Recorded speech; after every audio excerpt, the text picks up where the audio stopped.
Hello, everybody, and welcome to Friday Night Hangout, brought to you by the Craft Beer Nation. Tonight is Friday, and as the previous Fridays have been an indicator, we don't have a style. We stopped doing styles on Friday nights. Now everything is drinker's choice. So, three rules: get a beer, get online, have fun. That's what we're doing. We're going to talk about a particular style. We can talk about whatever beer we're drinking. We can go around. We can go down all the rabbit holes of styles relating to whatever beer each one of us is drinking. But hey, if we get off topic, it's all right. We're just here to have fun.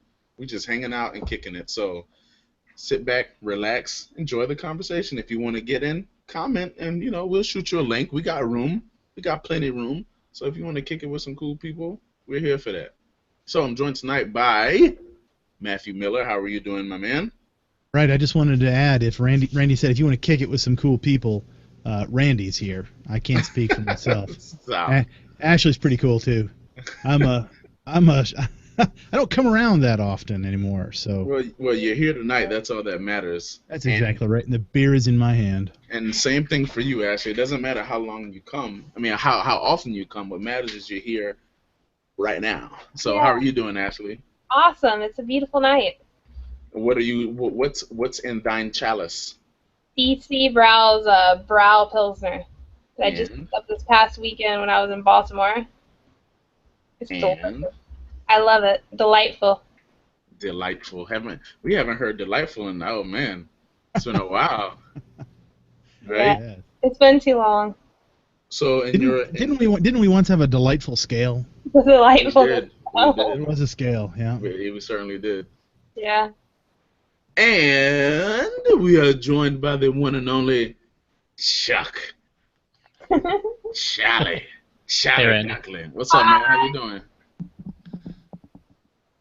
Doing pretty good. How's everything? I haven't seen you since Saber, dude. Ashley, how you doing? Good. How are you? Good. How have we not yet made his nickname Chuck Dunk? Well, there you have it. Hey, Charles, I haven't talked to you even. Have you been in the chat much? I haven't seen you much since the weekend. I've been swamped. Yeah, it's been a pretty busy week. We're getting close to a big work deadline that I'm going to be working part of this weekend too. But a perfect reason to have a beer on a Friday night. Absolutely. Chuck Dunk works more than a Jamaican. So, this dude. I got 15 jobs, man. It's 3 jobs. I'm sure you have a cot at work. As much as you got to have a bomb, like one of those Herman Miller Aeron chairs. Like super plus, like memory foam. It just hugs you back when you sit down. I always hear that. I hear that on NPR. I've always been tempted to look at them, but I never do. They're expensive, man. It sounds classy. All you can do is look at it. Can't buy it. Yeah. I know. Maybe we could get one and just ship it around and share it. Hey, there you go. When they get to my house, it's staying. That's right now. All right, so Ashley, in your Ciceronic opinion, that's a thing now, Ciceronic. How does that Pilsner compare to? Well, I guess it's an important question first. Is it an American Pilsner or is it a Czech Pilsner? I think they might be trying to go for German style here. I mean, it's got a lot more bitterness than your traditional Czech Pils would have, and it's really nice and clean finish, super floral, herbal, a little earthy, but I love it. It's like a great showcase of Pilsner malt. Wait, there's also a German Pilsner? Where the hell have I been? Yeah, there's the Bohemian, like a Bohemian or Czech Pilsner, and there's German Pilsner, and there's American Pilsner. I thought it was only 2. No, because originally, Pilsner was made in Pilsen. That's in Germany. Being original Pilsner, but the Germans mimicked it, and so there was the German Pilsner, which has a lot more hop character to it, and the water's not as soft there, so the hops come out even more. So wait, Pilsen is in Czechoslovakia or is that in Germany? Yeah, it's Czech. Oh, okay. and then the Germans copied it. Much Yeah. like, you know what? And didn't speaking of Czechoslovakia, I remember when I first started going to the tobacco merchant. Yeah. When I was in my craft beer infancy, they had this beer called Czechvar. Yeah. And it was described as everything Budweiser wants to be, or Budweiser wanted to be.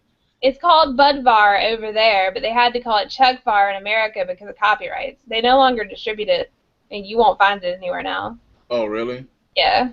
So here we know Budweiser to be an American adjunct lager. What style is Budvar in Czechoslovakia?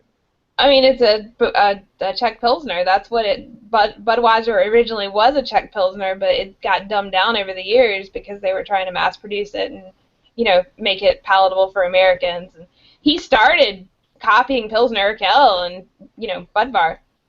And just for our one European viewer, there is no Czechoslovakia anymore. It's the Czech Republic. The Czech Republic. Sorry.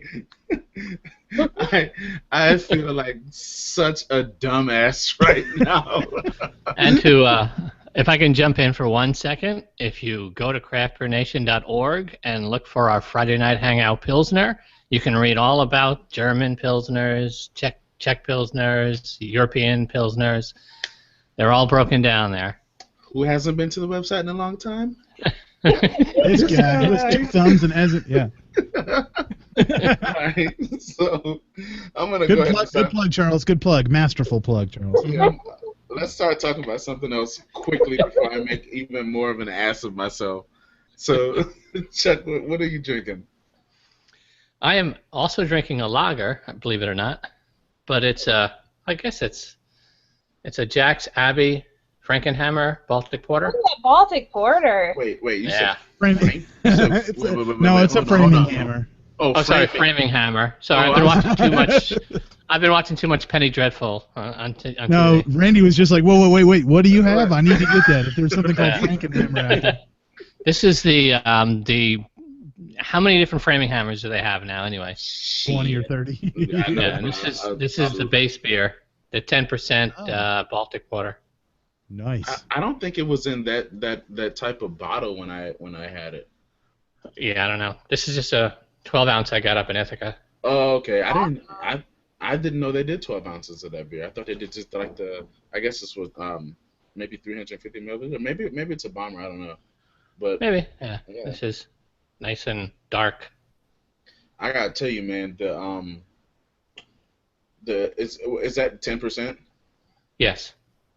Okay, your camera is fuzzy. Okay, there you go. Well, he was holding the beer up. Take us through it, Charles. I want to hear you describe it after watching. I mean, Randy and Freddie have reviewed 3 or 4 of the barrel-aged versions. Yeah, I'm gonna have to go back and watch theirs because I haven't made it. They're releasing so many reviews. I haven't made it to their framing hammer, and I wanted to come into this without anyone else's expectation of what the beer is, even though I don't know if you guys have reviewed the base beer yet. I think you've probably done a lot of variations. Nah, we just did the variants. Well, you've got it in the glass. Tell us about it, Charles. Yeah. Take us through it. Well, Jack's Abbey, of course, I mean, makes I've never had a bad beer from Jack's Abbey. Even their little session lager to me, is outstanding. And Baltic Porters, I really like. I'm going to probably have to buy this again because I am having this after having an Arrogant Bastard, so my palate's a little skewed. So I'm not going to get the full experience of the beer. Tell me where does it hit you like a 10% beer? Do you feel that?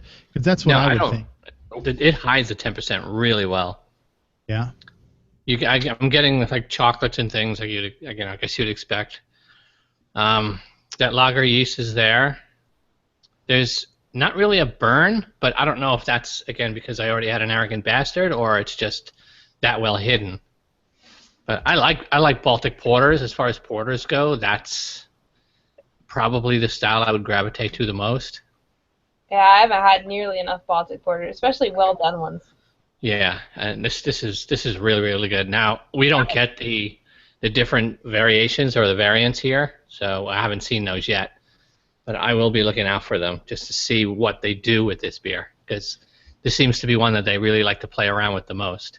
The variants are stupid, especially the coffee bourbon barrel aged Framingham Hammer. That thing is ignorant. I could see that being really good. I mean, whenever I go back to Baltic porters, I always go back to Three Beans, and that's a Baltic porter, and I'm gonna have a hard time finding any Baltic porter that tastes better than that beer. Going back to the original Three Beans. A buddy of mine on tap had barrel aged Four Beans this week. Yeah, it's called Spill the Beans. It just came out. Nice. Yeah, Because I know even the Three Beans they played around with back in the day too, with tap release only stuff. This is but I never got a chance to get them. Yeah, nice. Spill the Beans is draft only. Is that part of their sick liquids thing, or they had something fermentationist? I don't know exactly what they're calling it, but it comes out of the New York brew pub versus out of the mass production place in Tennessee. So it's super limited. You know, we got like 10 kegs of it for South Carolina. Nice. Let's see. I gave Framingham I gave 4 1/4 caps.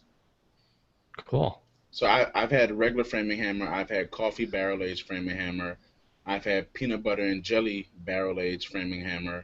I've had the vanilla barrel aged Framingham, and I think I have a brandy barrel aged Framingham too. I think you kicked that vanilla one in the balls, though, didn't you? You weren't crazy about that, not having the vanilla wasn't very prominent. Exactly. The beer itself was delicious. I mean, the Framingham is going to be good. The base beer is delicious, right? And then they threw vanilla on the label, and I was like, shit. Ain't no Vanilla's hard to do. I think vanilla is really, really hard to work with in beer. Well, I was speaking with the guy at one of the brewers / owners at Aslan, and he was like, he dropped knowledge on me, and he said that vanilla isn't meant to be like a primary flavor most times. It's meant to like round out flavors more than anything. And when he said that, like they came out with a peach vanilla double IPA, and so I tasted this and I was like, I see what you mean. Like if you look for the vanilla not as a flavor but as a like not even like a main supporting cast member, more like somebody who shows up a little bit more than an extra in the movie, right? Mm-hmm. Then you're like, oh, okay, there's a vanilla, right? So what you're saying is don't put it as the very first word in the name of your beer. Put it towards the end, right? I wouldn't. Yeah, for sure. Yeah. I would have called it bourbon barrel aged Framingham with vanilla. Yeah. Like when they do the credits of a movie, they've got a star, but they'll stick them at the end of the credits. Exactly. Exactly. So, yeah, Framingham is legitimate for sure, and I love the fact that Jack's Abbey, they found a specific niche and they're killing it. Like they aren't just, they make Baltic porters that taste like stouts, right? They make hoppy lagers that taste like IPAs. They make just a regularly hopped lager, like for example, Hop on Ace Union. Yeah, that beer could pass as an IPA for me. And then they had one that Freddie had was like a triple dry hopped lager the other day. He was like, Freddie said this is better than a lot of IPAs out there. So I love the fact that they found this niche. They're not, they're doing lagers, and a lot of people automatically associate lagers with like the whole Bud or Miller or not Miller, but Bud or Coors or whatever, right? No, I know. But Jack's Abbey was like, nah, we're gonna take. Jack's Abbey can do what like Stone and Lagunitas do on the ale side, and do lagers out of that. Mm-hmm. It's pretty impressive. My two favorite beers from Jack's Abbey so far are their Kiwi Rising. I heard that beer was stupid. Yeah, Mad Rising or Mass Rising is the main one, but then the Kiwi Rising is the special release that they only do. I don't know if it's once a year in a small batch. That one, and it's called Triple, where it's basically a triple India Pale Lager. Nice. And that is pretty phenomenal. I think that might actually be better than the Kiwi Rising even. How far are these guys distributing now? Just the Northeast. Yeah. Yeah. Well, I know for sure Massachusetts and New York. Yeah. Pennsylvania. I think Pennsylvania, Northeast Pennsylvania. Yeah. Okay. Yeah. I haven't gotten any of the barrel aged stuff my way yet. That's a shame. Yeah, I know. What are you drinking, Matt? I am drinking a can of the Vale Brewing from Richmond here. This is Lord Shredder. This is I'm pretty sure I didn't do any research on it, but I'm pretty sure this is their Master Shredder with blood orange in it. It's a 6.1% wheat style IPA. Did we have that when we were there? Was that on tap? That might have been. That would have been about the right time frame. Okay. This canned on the 18th, so it might have still been on tap. Okay. Yeah, maybe so. It seemed like there was something with blood oranges there. Yeah. But this thing is, this looks just like their Master Shredder. Let's see if I can't get it in focus there, but, bright yellow kind of. Boy, I don't even know how. I'm having trouble with words today. Words but I've had a case of their Master Shredder over the last month, and this is essentially that beer with blood orange in it. It's like, and blood orange to me isn't a very strong fruit. It's the acidity is more on the back end of the taste, and that's where this shines. I don't smell a lot of orange. This isn't like a glass of orange juice. The blood orange is a sweeter fruit, but when you finish taking a sip and you're done admiring the hops and the malt, then all of a sudden there's this kind of acidic that kind of wraps your tongue and tells you there's orange in there, and that to me is just really remarkable. So I'm enjoying the heck out of this beer. What'd you say just now, Ashley? What happened? I thought you said something earlier. I thought you started to say something. I like blood orange. Dark Horse does a Rain of Blood Orange Pale Ale that's the same way, like just barely blood orangey. It's not over the top. Cool. Yeah. Cool beans.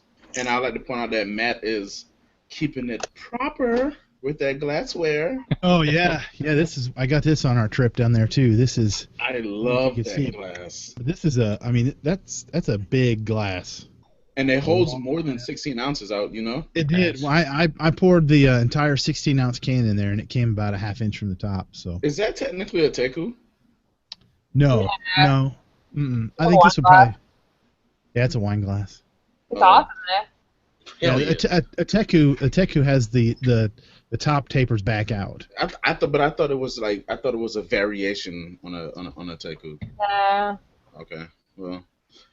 I'm gonna need a second beer. I'm already out. Go for it. Okay. Right here. I would like to. Well, Jason's pouring his beer, so I'll come back to him. I am not keeping it proper, but I'm keeping it same city proper. Yeah. There you go, Matt. Cheers. Same city as Matt. Matt got his beer in his glass, and my glass all came from the same brewery, but my beer came from a brewery down the street. This is the Answers Grand Larceny. I know you can't. Let's see if we can. There you go. There you go. Grand Larceny. This is their double IPA brewed with Citra, one of my favorite. Mosaic, probably Citra and Mosaic. Mosaic being one of my third favorite. They're probably my third favorite hop fourth behind Galaxy, Nelson, Citra, and then Mosaic. So this one was canned on 5/22. So I mean, if I wanted to be a snob, I'd be like, yeah, this IPA is almost a month old. It's fallen off badly. But that'd be bullshit, and that's not true. This beer is still very delicious. Yeah, so I get. If I had to guess, I'd say Mosaic was used a little early on in here because it's not like an aggressive bitterness. I'm not even sure if Mosaic is used as a bittering hop, but it's not like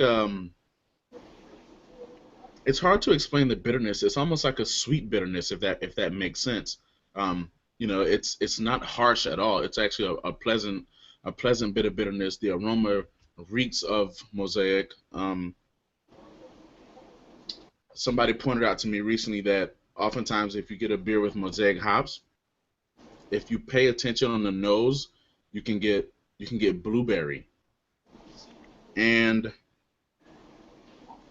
I mean, I can definitely see where one could get blueberry from mosaic hop. I would like to get another all mosaic hop beer. Actually, I have one in the fridge. I have Founder's Mosaic Promise. There you And go. that's gonna be my next beer. I'm gonna get that next because I wanna identify that punch of blueberry that a lot of people say exists with mosaic hops. So, but nonetheless, the Citra and Mosaic, two of my favorite hops. They play well together. The Brandon down at the answer, this dude can brew. Fact. I mean, if you disagree, I'll fight you. And so, that That's the the dude, color of my beer. holy Ah, crap, is that a Pink Boots beer? No, it's a blueberry beer. looks like a Oh, lava wow. lamp. Looks a I was lava lamp. hoping it was going to be purple, but it's more pink than purple. But yeah, Hey, yeah. Randy, to go on with your thought there, I think that Citra is a more delicate aroma hop than Mosaic is. So perhaps the Citra is faded a touch after the month, and that's why the Mosaic presents itself a little more there. I've had that beer before, and and I thought it was all Citra in the nose for me. Well, but so of course, it might be. That was 6 months ago, so it might be different this time around too. Well, Yep. that and it also depends on when they use Citra in the boil, right? Yeah. I mean, but you said you got Citra all over the nose. I'm not getting just Citra. There's something that I can even taste a little bit of blueberry, dude. To be honest with you. Yeah. I have an all Mosaic beer in the fridge too, Randy, and I'll drink that next too. This is a great beer. A lot of here's the thing. I spoke about this. I think I was texting. I might have been. No, we were doing reviews last night. I was talking to Gil and Freddie, and I was like, Virginia has this thing where, like in Richmond for the longest time, the answer was killing it. The answer was the beer, the spot to go to for beer. Well, Yep. Mekong was a spot to go to, and then the answer opened up, and they Right. started brewing great beer. So it was like, yo, you want good beer, you go to answer. And then up here in Northern Virginia, Herndon, Aslan opened up, right? And Aslan might have been open for like 7 months, and they were like, yo, you need to get on Aslan, straight New England style IPA. Aslan is killing it right now. So boom, Aslan name is on the map. Everybody in VA talking about Aslan. Then all of a sudden, like 7 months after Aslan opens, the Veil opens, and these cats are open for like 4 weeks, and everybody is trying to find Veil beer. And I'm like, so Aslan is killing it up here with the New England style IPA. Veil is killing it down there. They make some New England style IPAs. People kind of forgot about the answer. And I'm like, yo, y'all, let's not lose sight of the fact that the answer is still making some world class beer. I mean, Yeah. because and a lot of the beer has really good mouthfeel. So I'm of the opinion that if you get some of these New England IPAs and drink them against IPAs from the answer in a blind test, you would sometimes think that the answer IPA, which is, I mean, they don't filter their beer, but they clarify it, right? So you would taste some of the beer, and you would think that if you're doing a blind taste test, you could easily confuse some of the answers beer to be a northeast IPA. I mean, some of them are super juicy, super fruity, and yeah. So all props to the answer. I mean, I love Virginia beer. We got a lot of great breweries in the state, from Aslan to Ocelot to the Vale to the Answer to Hollywood Park to Licking Hole Creek to Strange Ways. I mean, we got to Williamsburg Ale Works. We got a bunch of really good breweries in the state. But people need to put some respect on the Answer's name. That's what I say. Jason's the only one that got that reference, but it's all right. I appreciate you, Jason. You know it, no doubt. Put some respect on it. So, Jason, welcome, Jason, my man. What's going on, everybody? What are you drinking, brother? I'm drinking some Cricket Stave, Colorado Wild Sage. It's a bread. Nice.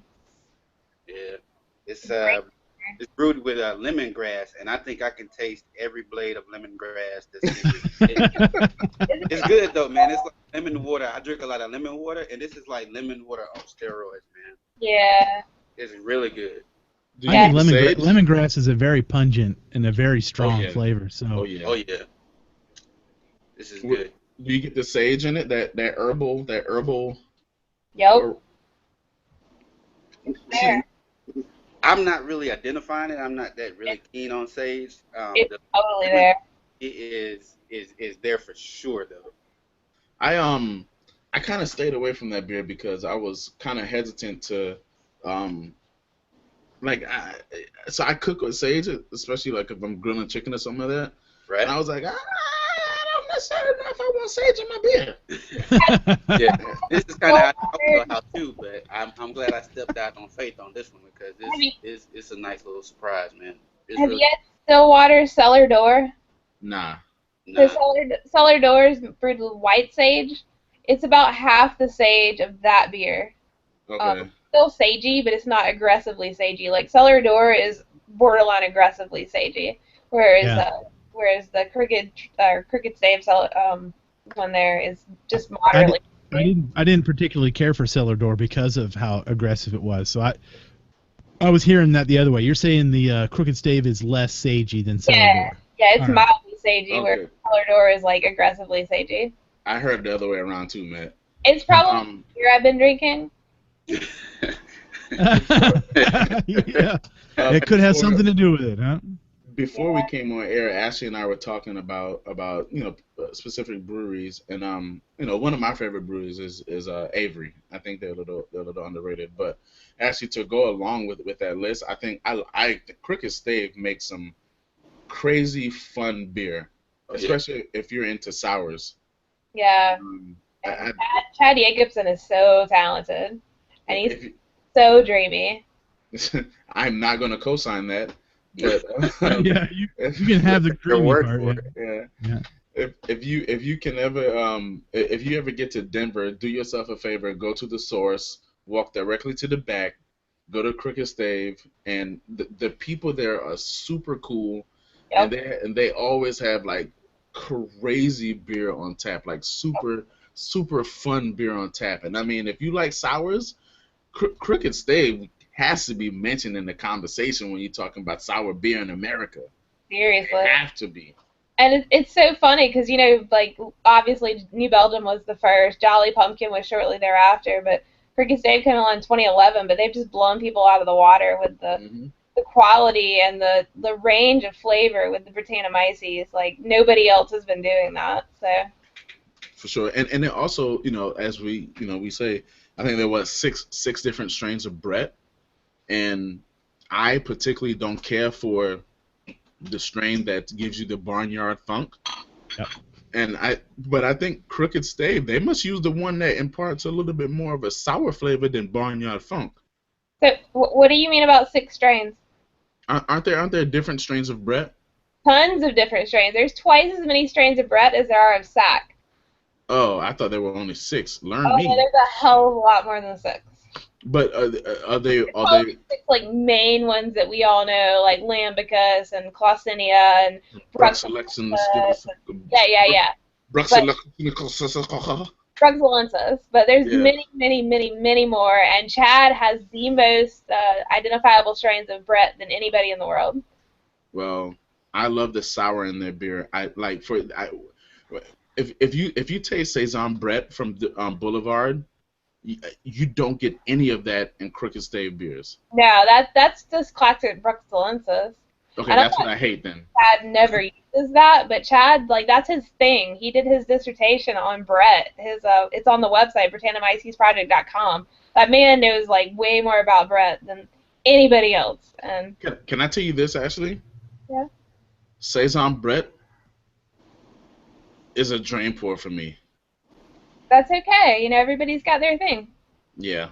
Well, does a Crooked Stave, and I'm only asking you because I know you know a lot about Crooked Stave. You sell the beer, you have relationships with Chad and whatnot. Do they use the same strain throughout? Oh, no, they use all sorts of different strains. Okay. Yeah, and it's mixed fermentation, too. It's not 100% Brett beer. Sometimes it is, but more often than not, there's some lactobacillus, pediococcus, other bugs in there. So. Because they have a cool ship, too, don't they? Yeah, but they use it more for hopping than they do for wild fermentation. Okay. Douglas, what's up, man? Not a whole lot. How are you? Chilling. What you drinking? this go round is from the Veil. Did you say disco round? Disco round. This go round. Tuesday. Dirt Nap from the Veil. I've heard nothing but fantastic things about that beer. Yeah, I saw some cans of that show up in South Carolina this week from some of my friends. No, so I've had, this is the fourth different beer I've had from them. All have been double IPAs, and supposedly from people I've talked with, this is supposed to be the best of all of them. Yeah. But I've yet to taste it, so we'll give it a go now. Is that a Veil glass too? Are you proper? This is one of the many Veil glasses I have, but yes, this is the teal one. Holla at your boy with the teal one as well. Do I need to go get the platinum one? Do you want me to go get my platinum one? Hey. Yeah. So yeah, which ones have you had from them, Randy? I had I Don't Want to Be You. I've had Crucial Taunt. I've had Crucial Taunt. I've had Master Shredder. I've had Lord Shredder. I went there one time and they had like 6 beers on tap and I had all 6, so I can't remember what they all were. So this one to me is more like the Crucial Taunt. Like the ones I've had Crucial Taunt and I've had Crucial Aunt, which is Crucial Taunt with mango. That's the one that was released this past week, or this week I should say. And I Don't Ever Want to Be You, the Imperial version of the one you just mentioned. And this one is more like Crucial Taunt, where I Don't Ever Want to Be You is really just, that's their Imperial IPA. It's supposed to be like 0 IBUs. Oh shit! It's a weird beer because it's literally not bitter, but it's not malty sweet. It has some bitterness in it. There's not 0 IBUs in that beer. No, I get that, but it's not that particular beer. It's not like, say, like earlier tonight I had a Stone Ruination, the 2.0, where I mean it is just bitter. Where that one is, you get some of those big double IPAs that they're not bitter, but are the ones that don't have that perceived bitterness will be more malty sweet. When you get into, say, this is not like a good comparison for style, but like Dogfish 120, I mean it's really kind of malty sweet, and you kind of have the hops to balance it out. Where the I Don't Ever Want to Be You it's really that really juicy, fruity, citrusy beer. I mean it literally looks like orange juice in a glass. I can agree with you there. And it doesn't. I mean, it's not. You really are getting pretty much all like hop flavor in the malt sweetness, but it's not like that just over malty beer. This one on the other hand is more like the Crucial Taunt, where it's very fruity, but you definitely get that kind of lingering bitterness, and you kind of get that that kind of oniony, garlicky, danky hot notes to it. But I don't know what the IBU's on it. It's 8.8% alcohol. Yeah, they say 0 IBUs, so I mean. Well, even on Dirt Nap. Oh, I'm sorry. No, I'm sorry. I'm thinking. Yeah. No, I Don't Want to Be You, and I Don't Ever Want to Be You. I think they list them as 0 IBUs. And they also have. I've never had Bob from Accounting, which is a sour IPA. I've also never had. They have Cheryl from Accounting as well, which is also, I think, a sour IPA. I haven't had those. So. Well, I recently got in contact with a guy through Facebook that who we've started. I've been trading almost. I've kind of been liquidating some of my glassware that I don't really use or care for, and it happens to be stuff that some people it's pretty sought after. So I've been trading glassware for beer with this guy, and he went on Tuesday, and he got in line at maybe 3, and he was in line for 3 hours. He was already down the street at 3 o'clock. And they had sold because they had the Master Shredder, which was a double dry hopped version of Master Shredder. And that one sold out. He was able to this guy gets in line at 3 o'clock on a freaking Tuesday, and he has to stand in line for 3 hours. That's crazy. The first guy in line was there at 11:45 on Tuesday morning. That don't make no sense. Come on, man. I think it was probably my friend. I'm gonna ask him. That's bananas.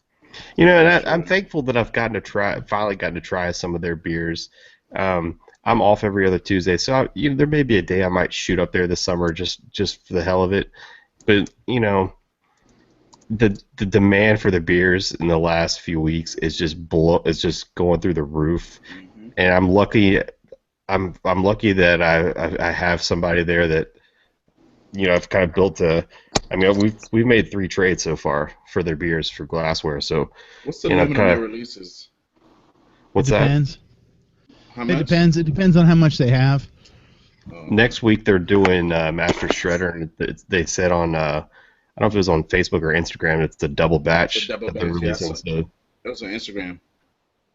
So that's the thing. They must have a lot of it just on draft because I think they've got a 15-barrel system, and if they only are.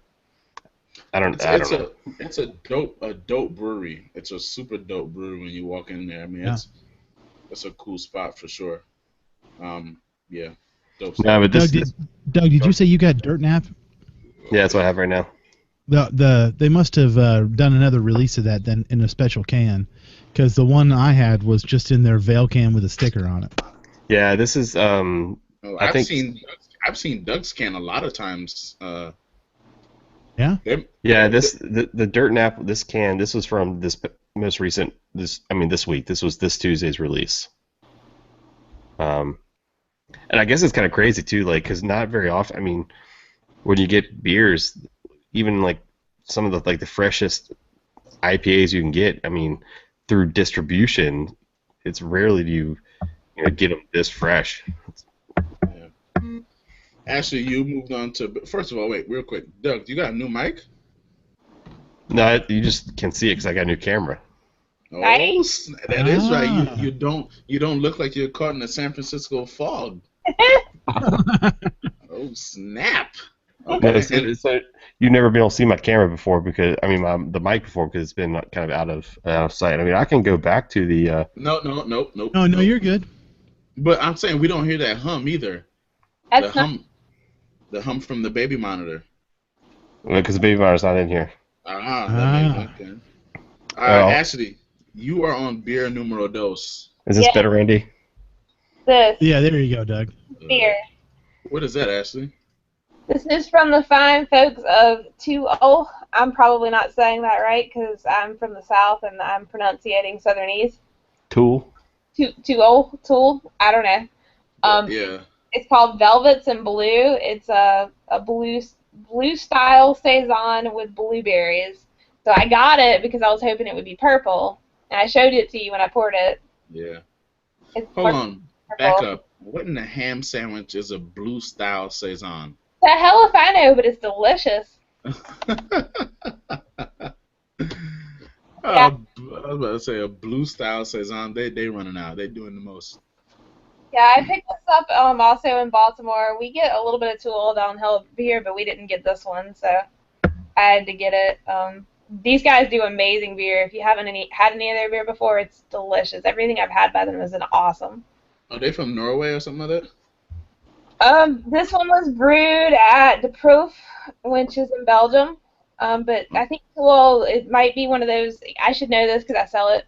But I believe they're one of those gypsy brewers that kind of goes around and brews at different places. So, which I don't think is a bad idea. I mean, that model can work clearly. Exactly. Eva Twin, Stillwater, hell, even Brooklyn does a little bit of contract brewing. A lot of people do contract brewing. Yeah. Schmaltz started out doing all contract brewing. Yeah, Omnipolo. If you haven't had any Omnipolo recently, try some Omnipolo because we've got some stuff coming out by them by now that's just amazing. And where they brewed at? Colorado, Crazy Mountain. Okay. Yeah. Does Evil Twin is still brewed at Westbrook? I'd say about 80% of the stuff's brewed at Two Roads in Connecticut these days. Oh, really? Yeah, they just moved Even More Jesus and Imperial Biscotti Break to Two Roads. You might have seen it in 16-ounce cans recently. Yeah, yeah.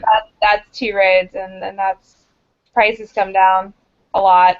A lot. A lot. Yeah. It's super affordable now, actually. Yeah, and Liquid Double Fudge, that one was brewed up at Two Roads. That's the first bottle. I came across Liquid Double Fudge, and I'd never had it before. I had never even heard of it. I got it simply because it was like $7 for a bomber. I was like, "Yep, 2 of these, please." I know. I had multiple clients be like, "Oh my God, are you serious? You guys priced this wrong." I'm like, "No, we didn't. It's really this price." So wait, what happened that that they were able to get so much more efficiency that they could drive the price down at Two Roads? At Westbrook, it's a 15-barrel system. At Two Roads, it's a 100-barrel system. Oh, okay. The quantity is going to save you money. So that's pretty much what it is in the nutshell. Gotcha. Makes sense. Yeah, and I'm sure they're not doing single barrel. I'm sure they're doing like double batches. So it's probably like 200-barrel batches or something. Yeah. Yeah. So that's why they could do 16-ounce cans, right? Yeah. So that's what 64 ounces of pop. And they got people in California who's buying, 16-ounce cans of, Even More Jesus and whatnot.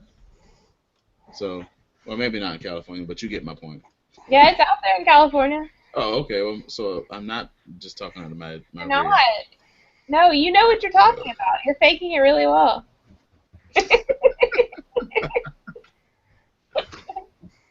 Chuck Dunk. Muted. Hey, I'm here. I just opened up my second beer. All right, what it is? I'm keeping my beer on the Randy side tonight. What does that mean? Means I like my beer like I like my Randy's. Nice and dark. Oh! At first, I was like, your beer is horny? I like that. Yeah. No, I'm drinking a local beer. It's a Kiyuka Brewing Local Mocha. I think I had this recently. It is a imperial stout brewed with locally roasted coffee, vanilla, and cocoa nibs. So I gotta ask, you get any vanilla in there? Yeah, you actually do get a nice vanilla compliment. Okay. This is a beer where they use the vanilla wisely. So here's the thing, Chuck. When I had the vanilla Fram and Hammer, I was like, perhaps, and this is just a theory, perhaps we as consumers don't know what real vanilla is supposed to taste like because we've been extracted to death. Yeah. You know what I'm saying? So maybe there is a shit ton of vanilla in these beers, but I'm just not picking it up because it don't taste like vanilla extract. I don't know. That's just this is a wild and crazy theory that I have. So are you saying you've had beers that are labeled as vanilla that you don't taste any vanilla? Yeah. Okay. Yeah, I mean, you're Have probably... Have you not ever seen the video that Randy made? I think every video he's ever made was about that very problem. I will kick you in the nuts if you say vanilla's in your beer and I don't taste it. You ever drink that's right. wine? Huh? You ever drink any wine? Yeah. So, like, a lot of times, I've been doing this recently because I'm trying to learn more about, like, the woods and different flavors aging, in wood. Wine's really good for that. But you can pick up some vanilla sometimes in wines because of the wood specifically. And so if you get used to tasting that, then you transfer that to beer, and yeah. I tend to pick up more vanilla notes in barrel aged beers that don't have vanilla on the label than I do in Yeah. Now, what's interesting about this beer, it says it's an imperial sweet stout. It's made with chocolate malt, roasted barley, and a healthy amount of flaked oats. And then it's aged on vanilla, cocoa nibs, and coffee beans. Yeah, I would not be drinking that because the whole sweet stout thing. Yeah, but it's actually, for this style of beer, it's actually not bad. I'm not a big sweet stout person, but they describe it as eating a chocolate-covered coffee bean. But, oh, nice. Yeah. Charles, you may not be a sweet stout person, but I think you're a sweet person. Matt Miller. You Yeah, said you know you done fucked up, right? Yeah. You know you done fucked up, right? You said you was gonna drink an all mosaic beer. I did, and it was bad. Oh. So I poured it. I poured it out. It was I don't know. It was bad. Did nobody catch my reference just now? No, what reference? Menace to Society. What's that? Okay, go ahead, man. Wow. I've definitely seen that movie. Is that a band? No, it's a movie. Oh, look, Jason rage quit over that. Nice job. Jason's having connection issues, I can tell. Yeah, he is. I went back to the fridge for my third beer and picked out another Veil. My good friend who is he lives in Richmond. He's my Veil hookup. I met him yesterday, and he had I think there were 8 or 9 different beers I had, and a couple of doubles I haven't had, and a couple of doubles. And this one I've actually had this one. This was on tap when we were there. This is their 6.4% sour IPA. So what's the difference between Bob from accounting and Cheryl from accounting? So different batches, different beers. This one is not as sour. Yeah, that's you know what I have. Well, obviously Matt says it was on tap when we were there, and I had it. I do remember that beer, Matt. I remember having that beer, and I expected it to be like a healthy dose of sour, but it was like subtle sour. I love how this one's a little more wild. I love how we all had the same glass tonight. Yeah, we're all drinking out of the Veil long stem. Yeah. I'm gonna go grab a Veil beer after a while. I'm drinking out of the Funk Asheville glass. Fuck the funk. Yep. Jason, are you back with us? Can you hear us now, brother? Yeah, man, I can hear now. I don't know what's go. going on with my laptop. I had to switch back to my iPad. All right, you in a hotel? Are you in a hotel or are you at home? At home. I live in an apartment. That's probably that red thing throwing you off, make it seem like I'm in a hotel. Yeah, I thought you were saying. Yeah, man. I always saw it when he kind of leaned a little bit at first. I'm like, what is that? Yeah, I need to put some stuff on the walls, man. I haven't done anything in here as far as like decorating. I guess you should say. You could say, yeah. Where are you at? You're not in Northern Virginia too, are you? No, I'm in South Carolina. You're in Columbia, aren't you? Yep. You didn't hear that hill earlier? Nah, I was over on Decker earlier when it was raining real hard. Yeah. Folks told me it hail. I didn't see any hail. I just saw wind and rain. Yeah, I only saw it on the internet. I'm up in Greenville right now. All right, cool beans. Matthew Miller. Yeah. Yes, Randy Gardner. He's about to say something about your beer, ain't he? It's delicious. Oh, okay. It's not as sour as some of their other sour beers. I don't even want to call it tart. I'd say it's wild and acidic and really clean finishing. So it's dry, but it's acidic, but it's not tart. Huh? It's acidic, but it's not tart. Well, it's acidic but not tart. It's acidic to where it's dry, but it isn't. I don't give it any. It doesn't give me any lemony character. It doesn't give me any of that. Is it just like one punch of like just a bite of acidity, or? It's a. No, in fact. Well, I would say that it feels like it feels palate cleansing. It feels like it's scrubbing the potato chip off of your tongue, but it isn't. It feels acidic that way. But it doesn't give me citrus acidic. Okay. But it isn't vinegary either. So right. It just.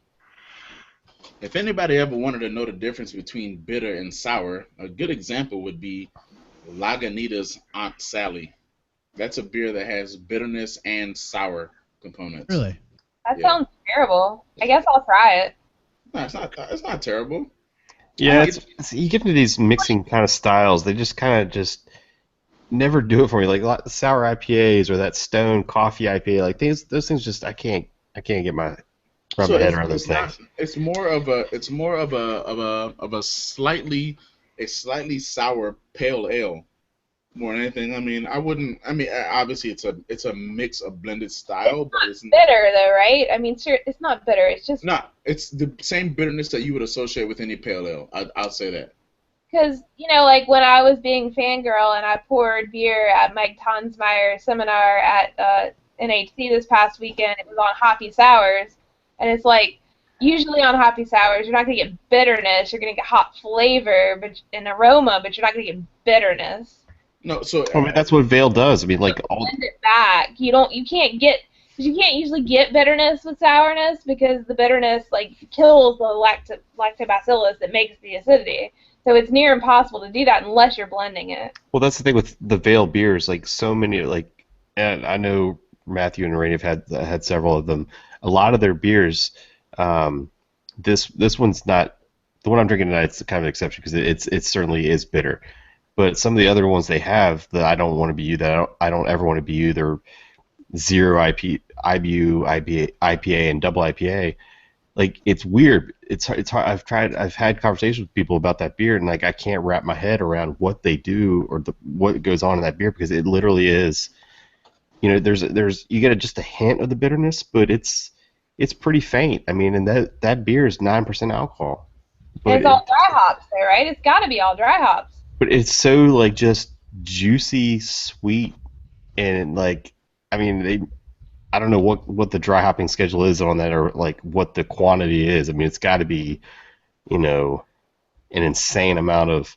Oh, I'm sure. Probably metric. That whole whirlpooling and yeah, the whole like after flame out 160 degrees cooling down that kind of thing. Yeah. But yeah, because it's crazy because like last times like I was mentioning earlier when you get beers that aren't that hoppy and of that kind of style they tend to be kind of overly malty sweet and that I think that's how they get this Bob from accounting and the one Matt has is their base IPAs aren't overly bitter. They're more kind of that juicy, citrusy profile versus the kind of more aggressive bitter IPA, double IPA. Right. Beers. I need to try some. You need a track phone. What? Try some. A track phone? Try some. Oh. Try some. I thought you said you I need a track phone. She needs a burner phone. She's about to, commit a felony. She needs a burner phone. That bad right now. Trying to make some arrangements for that Vale with her track phone. Yeah. I've got personal issues, but they're not that bad. So you about to pull an O.J. Simpson on somebody? Shit. O.J. did it. Anyway, the glove don't fit. That's a quit. So nonetheless, if anybody, to our one viewer, if you want to get in on the show, shoot us a message, let us know. We'll shoot you a link so you can join us. We're gonna go ahead and wrap this edition of Friday Night Hangout and head to the after party and get really vulgar and stuff. So yeah, until next Friday, everybody. Cheers.